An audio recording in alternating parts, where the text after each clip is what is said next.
अस्सलाम वालेकुम। हम दोबारा दूसरे पार्ट 2 के साथ हाजिर हैं। सबसे पहले आज हम बात करेंगे HTML के ऊपर। PHP को फ़िलहाल हम कुछ देर के लिए या एक दो पार्ट के लिए हम स्किप करते हैं, क्योंकि अगर वेब डेवलपमेंट आपने वेब प्रोजेक्ट बनाने के लिए PHP सीखनी है तो उसके लिए आपको बेसिक HTML की नॉलेज लाजमी है। तो सबसे पहले हम अपने www के फोल्डर में जाते हैं, जो कि हम बहुत इजीली जा सकते हैं, या जहां आपका इंस्टॉल हो वहां से इंटर हो जाए। फॉर एग्जांपल मेरा www डायरेक्टरी में। इसके बाद यहां हम सबसे पहले एक फ़ोल्डर क्रिएट करते हैं जो हमारा एक प्रोजेक्ट होगा। हम कुछ भी नाम दे सकते हैं, फॉर एग्जांपल ट्यूटोरियल। यहां हम एक फ़ाइल क्रिएट करते हैं न्यू। बल्कि जो सबसे आसान ये है कि आप अपना एडिटर ओपन करें, जैसे मेरा नोटपैड++ है। इसे मैं फाइल को सेव एज करता हूँ, पाथ में जाता हूँ जहाँ सेव करना है। इसके www में ट्यूटोरियल के अंदर इसका मैं नाम देता हूँ HTML कर देता हूँ फिलहाल आज को। यहाँ से अगर हम इवन के PHP सेलेक्ट कर भी लें तो एक्सटेंशन नहीं आती, तो मजबूरन आपको .php लगाना पड़ता है। उसके बाद सेव करेंगे तो यहाँ देखिए हमारी प्रॉपर क्रिएट होगी। तो सबसे पहले आपको बेसिक HTML की नॉलेज हो। बेसिक HTML के अंदर दो तीन चीज़ें बहुत ही इंपॉर्टेंट है, जैसे कि HTML की टैग स्टार्ट करना, हेड स्टार्ट करना, हेड क्लोज करना, बॉडी स्टार्ट करना एंड बॉडी क्लोज करना, और इसके साथ HTML क्लोज करना HTML डॉक्यूमेंट्स के लिए। यानी कि ब्राउज़र से जैसे ही HTML देखेगा फ़ोन समझ जाएगा कि HTML डिकोडिंग करनी है।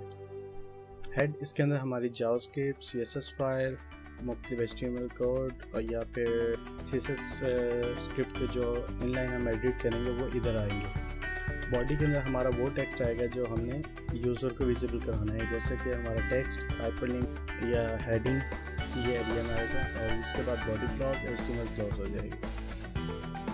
तो सबसे पहले हम यहाँ एक डालते हैं title, for example my HTML tutorial 1, और साथ ही हम टाइटल टैग क्लोज कर देते हैं। और जब हम इसे सेव करेंगे हम अपने लोकल होस्ट में जाते हैं। मैं नया प्रोजेक्ट ओपन करता हूँ, लोकल होस्ट /ट्यूटोरियल। जैसे इंटर करेंगे हमारे पास एक पेज आ जाएगा। इसे ओपन करें। फिलहाल हम इस फाइल को डिलीट कर देते हैं ताकि डिस्टर्ब ना करें। तो ये देखें कि हमारे ये जो टाइटल है यहाँ टाइटल में लिखा है। उसके बाद हम बॉडी के अंदर कुछ भी लिखें, for example my HTML tutorial video 1। तो मैं इसे सेव करता हूँ, ब्राउज़र में आके रिफ्रेश करता हूँ तो ये हमारा बॉडी के अंदर ऑटोमेटिक लिखा जाएगा। तो HTML में बेसिक कोडिंग मैं आपको समझा देता हूँ। बाकी जो है आप इजीली इंटरनेट पे बहुत आसानी से फाइंड कर सकते हैं मुख्तलिफ अच्छी वेबसाइट से। तो फॉर एग्जांपल सबसे पहले हमने एक बॉडी बनाई। अब यहाँ इसमें कुछ एरिया हमने बोल्ड करना है, तो उसके लिए हम यूज़ करते हैं /b की टैग यूज़ करेंगे, और साथ ही b की टैग जहाँ तक आपने बोल्ड करना है वहाँ तक b की टैग क्लोज कर देंगे। इसके अलावा स्ट्रॉन्ग की टैग भी यूज़ कर सकते हैं। स्ट्रॉन्ग न्यू है और रिकमेंडेड है कि आप स्ट्रॉन्ग यूज़ करें इंस्टेड ऑफ b टैग के। हम स्ट्रॉन्ग यूज़ कर रहे हैं। उसके बाद मैं सेव करता हूँ, इसे रिफ्रेश करता हूँ तो देखेंगे ऑटोमेटिकली बोल्ड हो गया। अब अगर हमने नई लाइन बनानी है, for example my HTML line 2 करते हैं, सेव करते हैं, इसे रिफ्रेश करते हैं तो ये न्यू लाइन नहीं है। लेकिन जब हम व्यू सोर्स करते हैं, राइट क्लिक व्यू का सोर्स, तो यहाँ न्यू लाइन आ रही है, क्योंकि व्यू सोर्स में आपको वो नज़र आएगा जो हमने एडिट जो आप सेव कर रहे हैं। अब प्रॉब्लम ये है कि न्यू लाइन में नहीं आ रहा है, इसलिए हमने ब्राउज़र में जो रेंडर करवाना है उसके लिए हमें न्यू लाइन चाहिए। मेथड है जो हम यूज़ कर सकते हैं। एक मेथड ये है कि आप BR यूज़ करें, इसका मतलब है लाइन ब्रेक। जैसे हम सेव करके रिफ्रेश करेंगे तो ये लाइन ब्रेक हो जाएगी, यानी कि इस लाइन से नीचे आ जाएगा। दूसरा मेथड ये है कि लाइन ब्रेक की बजाय आप p टैग यूज़ करें। p बेसिकली शॉर्ट में पैराग्राफ के लिए इस्तेमाल होता है।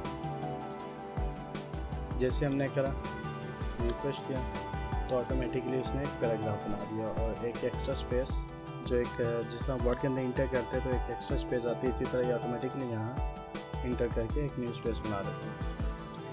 इसके अलावा हम पैराग्राफ के अंदर अगर लाइन ब्रेक करनी है, फॉर एग्जांपल मैं एक्स्ट्रा टेक्स्ट डालता हूँ, my some extra text in new line, तो यहाँ हम पी के अंदर भी BR यूज़ कर सकते हैं। जैसे मैं सेव करके इसे रिफ्रेश करता हूँ तो हम इसे न्यू लाइन कर सकते हैं।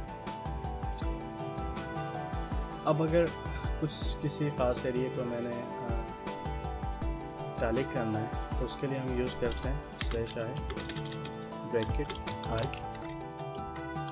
और i की टैग क्लोज करें, रिफ्रेश किया तो ये एरिया ऑटोमेटिकली इटैलिक हो जाएगा। लेकिन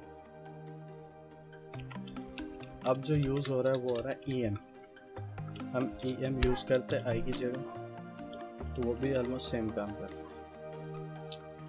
तो ये तो थी बेसिक HTML। इसके अलावा हम क्यों यूज़ कर सकते हैं, फॉर एग्जांपल मैं लाइन मूव करके हेडिंग डालता हूँ, माई हेडिंग में टेक्स्ट लिखता हूँ, H1 के अंदर डालते हैं, इसका मतलब हेडिंग 1, और जैसे हम हेडिंग 1 करते हैं तो ये H1 ऑटोमेटिकली हेडिंग बना देता है। और इसके अलावा हम हेडिंग 2 यूज़ कर सकते हैं, ये हेडिंग 1 से इसका साइज स्मॉल होता है। हेडिंग 3 यूज़ कर सकते हैं, इसका हेडिंग 2 से स्मॉल होता है। और इसके अलावा हम हेडिंग 6 तक जा सकते हैं, तो ये बिल्कुल स्मॉल साइज हो जाता है, ये हेडिंग के लिए स्मॉल होता है। इसके अलावा हम बहुत सी छोटी छोटी चीज़ें जैसे टेबल, ठीक है, सेंटर, फॉन्ट, ये हम यूज़ कर सकते हैं। अब तक की वीडियो के लिए इतना ही है, जिसमें हमने आप सीखा है कि कैसे हम HTML के बेसिक कोडिंग यूज़ कर सकते हैं। और नेक्स्ट पार्ट में, पार्ट 3 के अंदर हम सीखेंगे कैसे हम CSS को और डेव के साथ यूटिलाइज कर सकते हैं और एक अच्छा design, template, menu, heading, table या कुछ भी एक बेसिक डिज़ाइन कर सकते हैं। तो जब तक के लिए हमें इजाज़त दीजिए, अल्लाह हाफिज़, मिलते हैं पार्ट 3 के अंदर।